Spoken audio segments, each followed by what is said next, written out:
Assalamualaikum. Di video pembelajaran kali ini, kita akan belajar tema 3 subtema 1, yaitu aneka benda di sekitarku. Setiap hari, kita melihat aneka benda di lingkungan sekitar.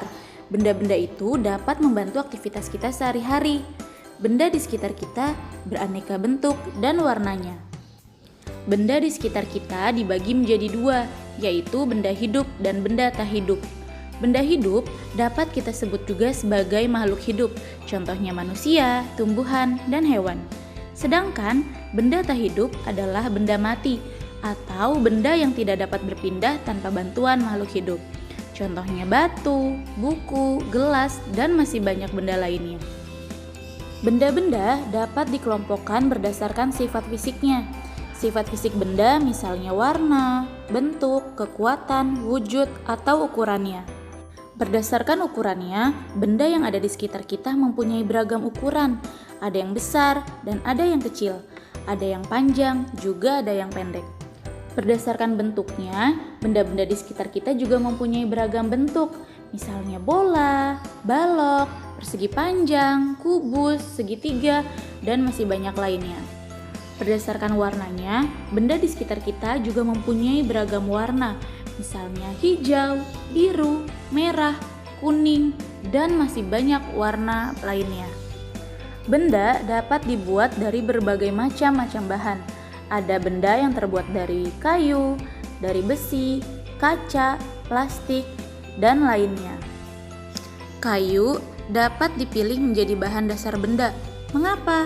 Karena kayu mempunyai banyak keunggulan. Keunggulan kayu adalah mudah dibentuk.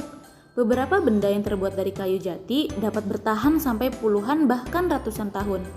Namun kelemahan benda yang berbahan dasar kayu adalah tidak tahan api, sehingga mudah terbakar. Namun ada beberapa jenis kayu yang mudah terserang rayap atau serangga lainnya.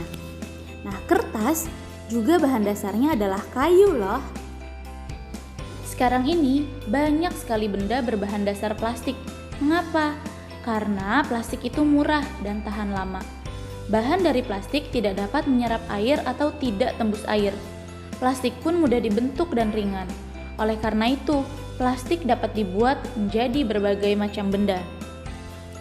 Plastik memberikan banyak manfaat, akan tetapi plastik juga dapat menimbulkan masalah. Plastik membutuhkan waktu yang lama untuk terurai secara alami, sekitar puluhan bahkan ratusan tahun. Jadi, kamu dapat membayangkan apabila membuang kantong plastik sekarang. Kantong plastik akan terurai 10-20 tahun yang akan datang. Nah, untuk mengurangi sampah plastik dapat dilakukan dengan 3 cara. Cara tersebut yaitu reduce atau mengurangi, reuse atau menggunakan kembali, dan recycle atau mendaur ulang. Reduce adalah mengurangi penggunaan plastik. Contohnya ketika kita berbelanja. Sebaiknya membawa tas belanja sendiri sehingga tidak perlu menggunakan kantong plastik. Reuse adalah memanfaatkan kembali sampah plastik. Misalnya, sampah kemasan botol minuman kita gunakan kembali untuk membuat pot bunga. Sedangkan recycle adalah daur ulang sampah plastik. Biasanya dilakukan di pabrik. Sampah plastik diolah menjadi barang baru yang dapat dimanfaatkan lagi. Nah, kamu dapat membantu proses daur ulang dengan mengumpulkan dan mengelompokkan sampah plastik. Gunakan plastik dengan bijak agar bumi kita selamat. Ada juga benda yang terbuat dari kaca. Benda tersebut antara lain gelas, piring, mangkuk, kacamata, akuarium, dan peralatan-peralatan laboratorium. Kaca memiliki sifat kedap air dan tembus cahaya. Oleh karena itu, kaca digunakan untuk membuat benda yang tahan air. Lalu, benda yang terbuat dari logam. Benda-benda tersebut antara lain panci, penggorengan, sendok sayur, sendok makan, dan pagar rumah. Mengapa benda-benda tersebut dibuat dari logam ya? Karena logam memiliki sifat yang kuat, dapat dibentuk, dan penghantar panas yang baik. Berikutnya, benda yang terbuat dari karet. Contohnya, penghapus, ban, balon, sendal, dan masih banyak lainnya. Sifat karet yaitu kuat dan lentur. Karet juga bersifat elastis. Oleh karena itu, karet dimanfaatkan untuk berbagai keperluan. Meskipun karet bersifat kuat dan lentur, tetapi tidak tahan api. Nah, itu adalah beberapa contoh bahan dasar dari pembuatan benda. Semoga video pembelajaran kali ini dapat membantu kamu dalam memahami karakteristik dari benda-benda ya.